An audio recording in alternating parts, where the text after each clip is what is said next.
আজ এই তো ভাবছি জগন্নাথকে একটু ভোগ নিবেদন করব। সকাল সকাল রান্নাঘরটা পরিষ্কার করে গ্যাস থেকে নিচে চালটা ভিজিয়ে দিলাম আর মুগ ডালটাও ভেজে দিলাম। কড়াইটা বসিয়ে দিয়ে ফোড়ন দিয়ে ভালো করে ফুলকপিগুলোকে ভেজে নিলাম।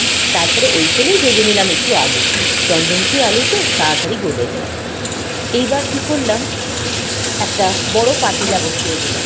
পাতিলার মধ্যে ফোড়নে দিলাম জিরে, শুকনো লঙ্কা আর তেজপাতা, আর দিয়ে দিলাম কিছুটা বেটে রাখা আদা।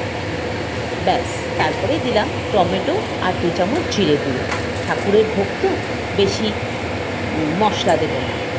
এইবার চাল ডালটা দিয়ে দিলাম। ফুটতে দেওয়ার পর কিছুটা সবজি ভেজে আগের থেকেই তুলে রাখা ছিল, বরবটি, আলু, আরও অনেক কিছু, কুমড়ো, যেগুলো আর দেখানো হয়নি। এইবার সেগুলোও দিয়ে দিলাম। একটুখানি মাখা মাখা হওয়ার পরে দিয়ে দিলাম গরম জল। ঠাকুরের ভোগে আমি সবসময় গরম জলটাই ব্যবহার করি। এইবার পাশের কড়াইয়ে বসিয়ে দিলাম একটা ফোড়নের জন্য কড়ার মধ্যে ভালো করে গরম হলে তেল দিয়ে ওর মধ্যে শুকনো লঙ্কা, জিরে আর একটু দেগি মিষ্টি রঙটা আনার জন্য, খিচুড়িতে যাতে রঙটা খুব সুন্দর হয়, দিয়ে দিলাম।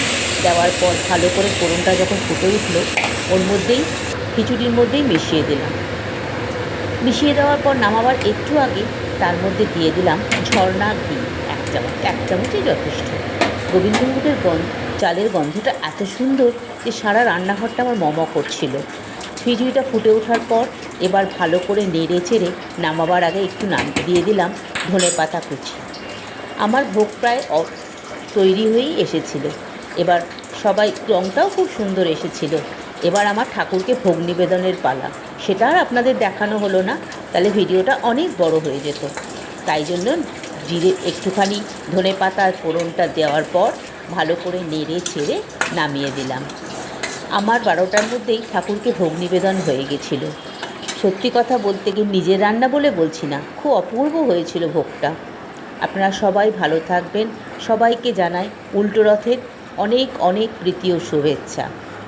আমার ভিডিও যদি একটুও ভালো লেগে থাকে তাহলে আপনারা একটু সাপোর্ট করবেন আর আমারটা লাইক, শেয়ার, কমেন্ট করে দেবেন। অশেষ অশেষ ধন্যবাদ এত মূল্যবান সময় বার করে আমার ভিডিও দেখার জন্য।